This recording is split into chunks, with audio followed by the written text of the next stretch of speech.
ব্যক্তিগতভাবে আমাদের ভারপ্রাপ্ত চেয়ারম্যান তারেক রহমানের কাছে এবং যারা এটা আয়োজন করেছেন তাদের কাছে আমি অত্যন্ত কৃতজ্ঞ।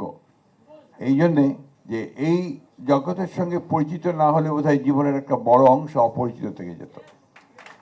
আমরা প্রতিবন্ধী মানুষদের দেখেছি, কিন্তু তাদের দুঃখ, ব্যথা, বেদনা এ সম্পর্কে আমাদের খুব বেশি ভালো ধারণা ছিল না।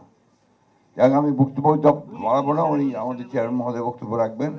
আমি শুধু এটুকু বলতে চাই যে আমরা আপনাদের সহযাত্রী, আপনাদের সঙ্গে আমরা আছি এবং আমরা আপনাদের যে সমস্ত সমস্যাগুলোর কথা বললেন আপনাদের সেগুলোকে চিহ্নিত করে ভবিষ্যতে আমরা সুযোগ পেলে অবশ্যই সেগুলো সমাধানের জন্য আমরা আপ্রাণ চেষ্টা করব।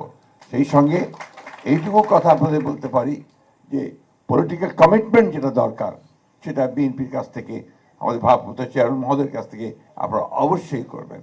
এবং আবারও আমি তাকে ধন্যবাদ দিতে চাই যে তিনি এই একটা ব্যতিক্রমী একটা অনুষ্ঠান আয়োজন করে আমাদেরকে নতুন একটা জগৎ উন্মোচিত করেছেন।